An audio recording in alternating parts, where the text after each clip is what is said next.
নমস্কার বন্ধুরা, রুচির কিচেনে সবাইকে স্বাগত জানাই। আজকের রেসিপি উচ্ছের নিরামিষ। তো উচ্ছে অনেকে খেতে চায় না, তো এইভাবে আলু আর উচ্ছে একবার রান্না করে দেখুন। যারা খেতে চায় না তারাও কিন্তু চেয়ে খাবে, খেতে দারুণ হয়। আর এই গরমের দুপুরে প্রথম পাতে এই রেসিপি থাকলে তাহলে আমার মনে হয় এটা দিয়েই পুরোটা ভাত খেয়ে নেবে। চলুন তাহলে রেসিপিটা দেখে নেওয়া যাক। তো প্রথমেই দেখুন এখানে আমি উচ্ছে নিয়েছি, খুব বেশি বড়ও না আবার খুব বেশি ছোটও না। তো এই সাইজের উচ্ছেগুলো আমি নিয়েছি। আর এখন এই উচ্ছেগুলোকে কেটে নেব। তো এইভাবে লম্বা লম্বা করে আমি উচ্ছেটাকে কেটে নিয়েছি।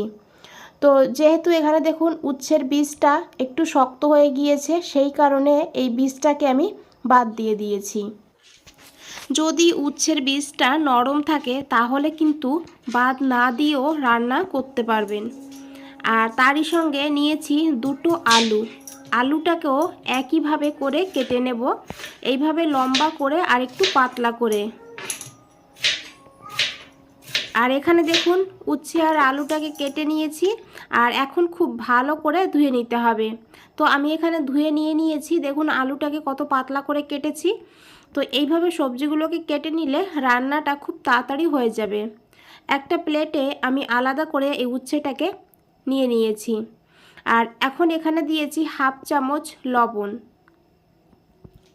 লবণ দিয়ে এখন খুব ভালো করে উচ্ছেটাকে মেখে নিতে হবে। এইভাবে মেখে রাখলে উচ্ছে থেকে কিন্তু অনেকটা পরিমাণ জল বেরিয়ে যায়, আর তখন কিন্তু উচ্ছেটা খাওয়ার সময় অনেকটা তেতো কম লাগে। যারা একদমই খেতে পারেন না তারা এইভাবে করে নেবেন, আর যারা খেতে পারেন তেতো তাদের কিন্তু এইটা না করলেও হবে। তো দেখুন 5 মিনিট আমি রেখে দিয়েছিলাম। 5 মিনিট পর দেখুন একটু জল বেরিয়ে গেছে। এখন আমি এই উচ্ছেটাকে ধুয়ে নেব। তো আমি জলের মধ্যে দিয়ে দিয়েছি। এখন হাত দিয়ে খুব ভালো করে ধুয়ে এইভাবে চেপে চেপে উচ্ছেটাকে জল থেকে তুলে নিতে হবে।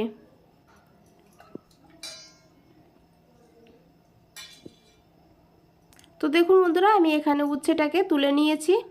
এদিকে একটা কড়াইতে দিয়েছি 1 চামচ সর্ষের তেল। রান্নাটা অবশ্যই সর্ষের তেলেই করবেন। তেলটাকে ভালো করে গরম করে নিতে হবে। আর তারপরে এখানে দিয়ে দিতে হবে অল্প করে একটু হলুদ। আর তারই সঙ্গে দিয়ে দিয়েছি এখানে এই উচ্ছেগুলো।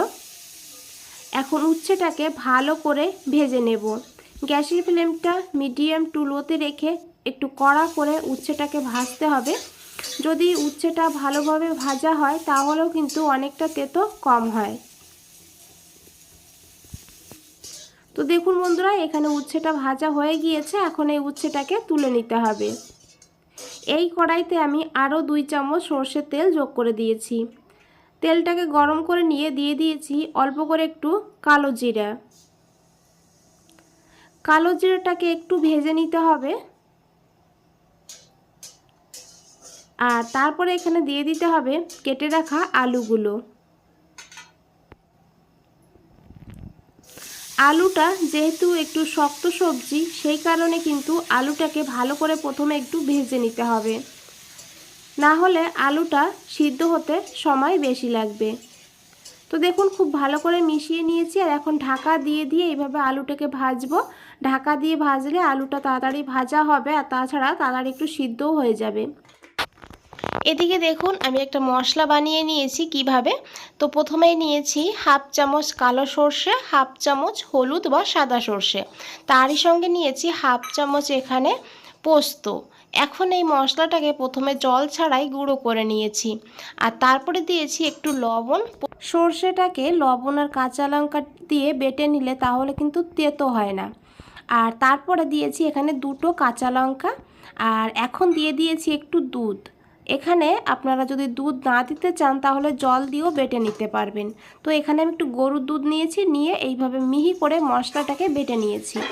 এদিকে দেখুন আমি 2 মিনিট পর ঢাকনাটা সরিয়ে নিয়েছি। এখন খুব ভালো করে মিশিয়ে নেব। এখানে দেখুন বন্ধুরা আলুটা ভাজা হয়ে গিয়েছে। এইভাবেই একটু ভালো করে আলুটাকেও ভেজে নিতে হবে। আর তারপরে এখানে দিয়ে দিতে হবে লবণ। তবে লবণটা মশলার সঙ্গেও দিয়েছি, সেই বুঝেই কিন্তু লবণটা দিতে হবে। তারপরে দিয়েছি এখানে অল্প করে একটু কাশ্মীরি লঙ্কার গুঁড়ো। কাশ্মীরি লঙ্কার গুঁড়ো দিলে কালারটা সুন্দর হবে, তবে ঝাল হবে না। আর তারই সঙ্গে দিয়েছি এখানে হাফ চামচের একটু কম হলুদের গুঁড়ো। এখন খুব ভালো করে এই মশলাটাকে মিশিয়ে নেব। আর এই সময় কিন্তু একটু গ্যাসের ফ্লেমটা লোতে রাখবো, না হলে এই গুঁড়ো মশলাটা পুড়ে যেতে পারে। দেখুন বন্ধুরা, খুব ভালো করে এইভাবে মিশিয়ে নিয়েছি আর মশলা থেকে তেলও ছাড়তে শুরু করে দিয়েছে। এখন এখানে দিয়ে দিতে হবে বেটে রাখা পোস্ত আর সর্ষে। এখন খুব ভালো করে এইভাবে মিশিয়ে নেব। আর এই পোস্ত আর সর্ষেটাকে খুব বেশি কিন্তু কষাবো না, খুব বেশি কষানো হয়ে গেলে এর স্বাদটা থাকবে না। তো দেখুন ভালো করে এখানে ফুটে উঠেছে।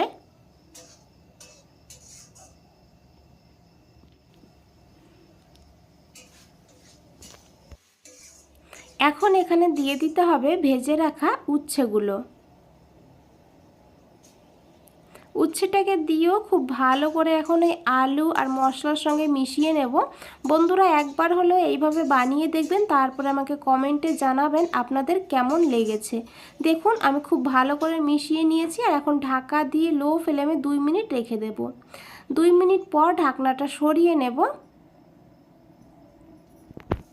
এখন খুব ভালো করে আবারও একবার মিশিয়ে নেব। আর দেখুন সাইড থেকে কিন্তু তেল ছেড়ে দিয়েছে। তো এখন এখানে দিয়ে দেব জল।